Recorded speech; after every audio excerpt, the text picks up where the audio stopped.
Hi, everybody. Big Al here with you, and I got two of my favorite people sitting in a car somewhere around the world. I have no idea where they're at. Anyway, Teddy and Bobby Cyrus is with us.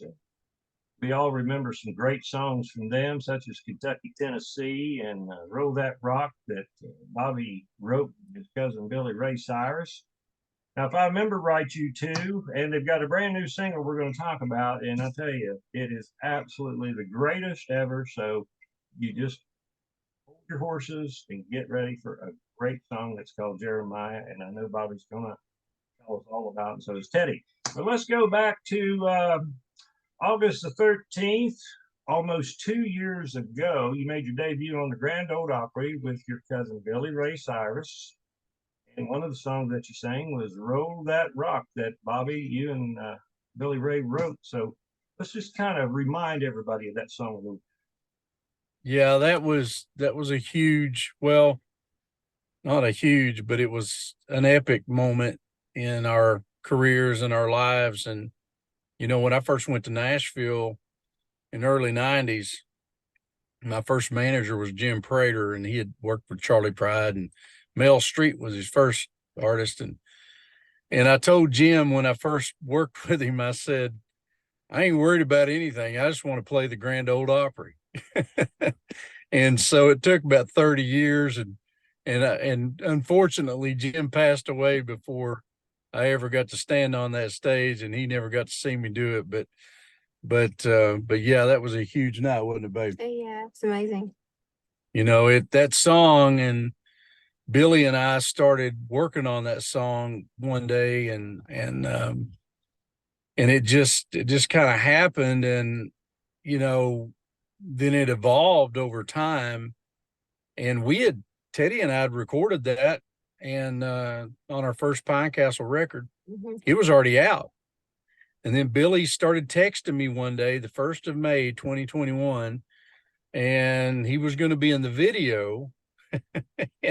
And so he sent me a text and said, since I'm going to be in the video, why don't I throw up a mic and go ahead and sing it with you? I know y'all don't need anything, but so the very next week we went into Dark Horse Studios, me and him and Teddy and his dog Tommy Jack, and we went in there and put his vocal on it. And then it inspired us to get Teddy to do more, and she just absolutely knocked it out of the park, and she's the one that made it a hit. And it just, from May, then the video got shot in Nashville, and then one thing led to another, and then we ended up, People Magazine done a cover on it, CMT put it in heavy rotation. We were standing on the Grand Ole Opry singing it, and it was just an incredible moment in our lives and our careers. Yeah. There was your family all together, and they're on the Grand Ole Opry. So let's move forward to a song called Kentucky, Tennessee. And I think, didn't you two write that song? Yeah, Teddy, you need to tell the story. She actually wrote half of it before I ever saw it. And she had been praying about wanting to be a writer, and I knew she had it in her because she's incredibly creative.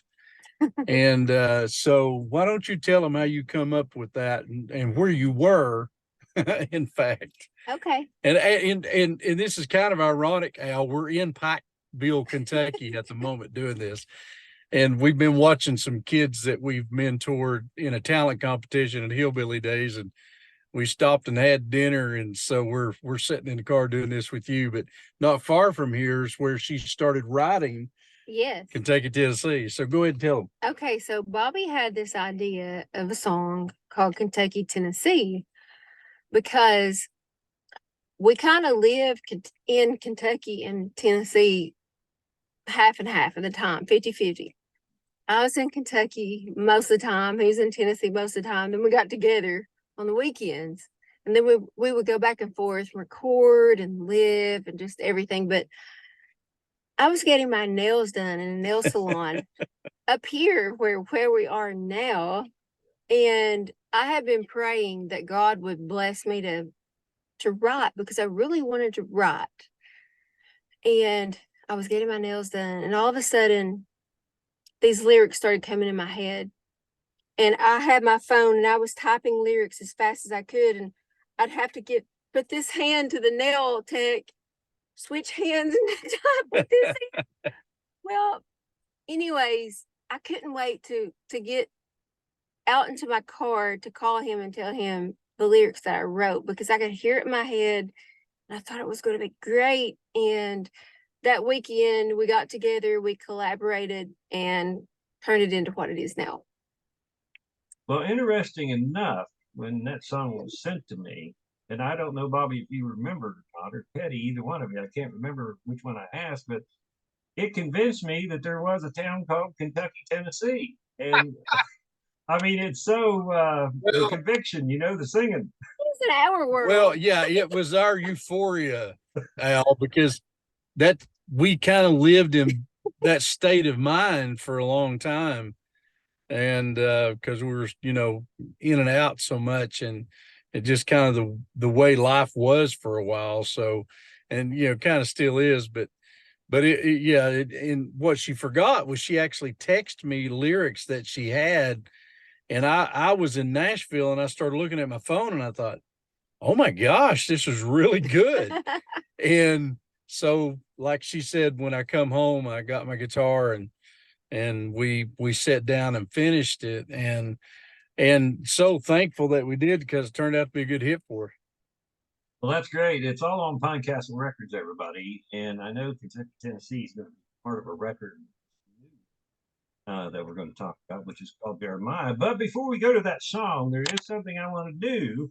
Is I want to talk about Teddy's fashion right there. That hat. Now, don't that make you look pretty glamorous back there? And what do you got her in the back seat for anyway? She needs to be right up front. Al, she chose to, so that she could be seen better, because she was sitting in the passenger side and this phone screen's not that we're big. in the car. We're in the car. So she thought if she got back there, she could get a better visual here. So and she was right. Hey, Al, I'm her driver. I'm her chauffeur. So let me give a shout out to the hat company this hat came from. Yeah. Yeah. So the lady that made this hat was one of my, it still is one of our daughter's best friends. And she has a hat company called J. Martin Hat Company from Lexington, Kentucky. She made this gorgeous hat. That is beautiful. I had to wear it tonight because I love it. Yeah, it is. It's awesome. Thank you. It's a class act. I mean, it makes you look, you know, you do anyway. I mean, that kind of adds a little bit more of a shine to it there. So, well, thank you. Thank you so much, Al. I'm glad you like that. You're very welcome. Me and Bobby, we're just the way we are. So, you know, we're cool. We can't help it. We're just cool. So it doesn't make it. Yeah, you can't help it. Well, thank you. This hat looks cool. So. What's that? This hat makes me look a little bit cool. Yeah, you're cool. You really are. Probably sing a lot different too with that hat on there. All you need to do, but no, wait a minute. I just thought something, and I thought this just right off. What we need to do is find you some sunglasses. You'd be just like Bobby Osborne. Oh, wow. There you go, Rocky Top. Wow. That'd be cool. That's exactly right. Next time you sing on the Grand Ole Opry. Oh, that's really cool. Yeah. Because I asked Bobby when I talked to him one day, I said, why do you wear those sunglasses on the Opry? Man, he said, don't you know how bright them lights are? He said that it's just really a comfortable thing. And I said, well, okay. I just kind of wondered, you know, he's all dressed up, a big hat, glasses, and we talked about that. So yeah, we need to find you a pair of really, I'm talking big glasses that will fill up. You know what I'm saying? That sounds awesome. Well, I've sang that song a lot in my lifetime, so that would be cool. Yeah, the She Bobby Osborne. I can see that happen. That's great. Love it. We're talking with Bobby and Teddi Cyrus, Pine Castle recording artist, everybody. And now comes the time to talk about the brand new song. And you remember what I told you before we went on camera, but the song is called Jeremiah. And I've just got to tell you, it's a number 10 production, number 10 singing, a number 10 song. And it's going to just affect everybody when they hear it. So where'd you come up with that at? Well, my dad and I were sitting on the basically his front porch or back porch rather, and just having a conversation. He was a very deep thinker, and that's where I got influenced to write was my dad. He was a great writer, and there's a lot of stories with that. But we were sitting there talking, and he said, he said, sometimes I think about just loading everything up in my truck and just taking it down and to a pawn shop and trading it off and for a good pair of walking shoes and just take off. And so about a year and a half later, he found out he had pancreatic cancer and he passed away pretty soon after we found out. And I was sitting there thinking about that moment one day after he passed away, and I was lost. And I just started writing for Tom T. Hall and Dixie, a good homegrown music. And I was trying to come up with songs to submit to the publishing company at the time. And I sat there and I started thinking about that moment with Dad. And I got thinking about I remember one of the first movies that I ever watched with my dad was the old Jeremiah Johnson movie where he actually kind of did that. He took off and become a mountain man, and so it was just so relative to that movie and that name. And so I started writing it, and that's how it happened. It just kind of came out that way. And we had somebody on Facebook, what was it, this week, that actually referenced it to yesterday after it come out. They referenced it to Bible verse Jeremiah and some and some the book and some verses, and it was pretty profound what they said. And I had, and I'm a strong believer, as you know, and a strong Christian believer, but I didn't ever relate that song to anything about the scripture, but this lady did, and it really was profound. It made me well up when Teddy read me the message. And so the song means a lot. And this song means a lot to us because of where it come from, from my dad. Yeah.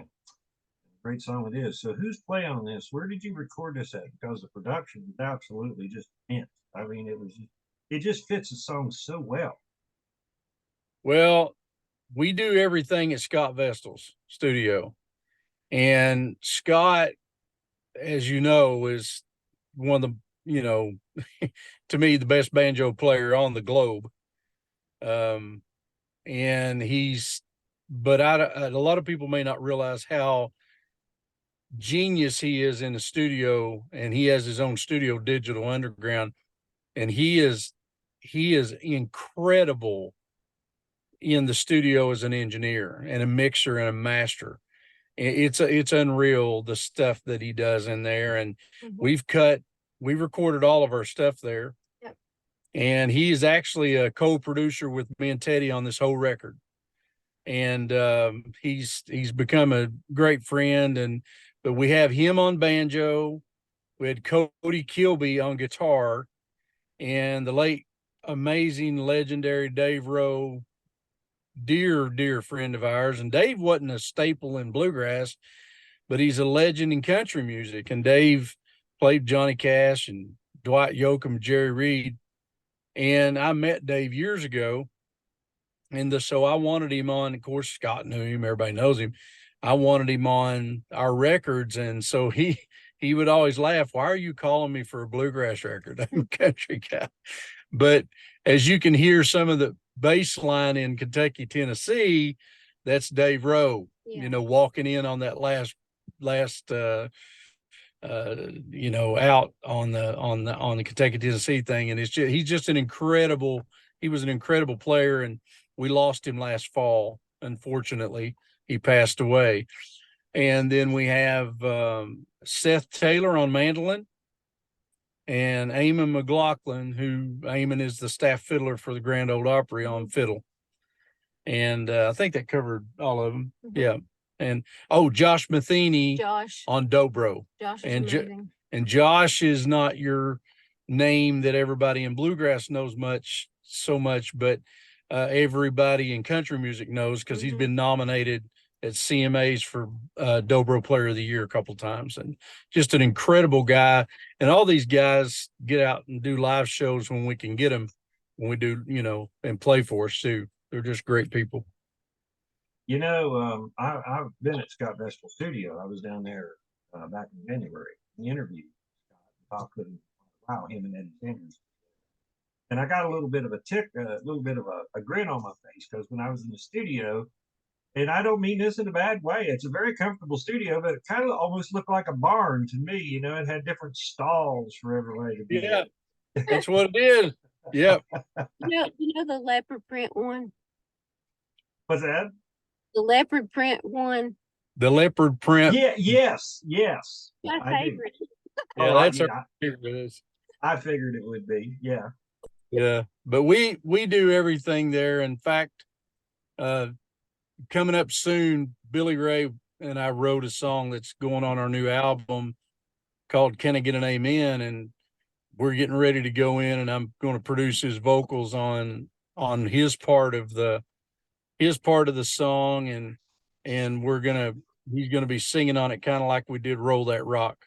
And we're in just a few days. Yeah, we're excited about that. And he and I've been writing a lot together, and I'm working with him on his new album too, helping produce some, and so we're going back and forth right now. We're having a lot of fun now. It's great. Well, I'm glad, and I kind of figured you would, because you're that type of guy. You're just like a kid in a candy store and a toy store, and anything new comes up, you're ready to go anytime. So yeah, but.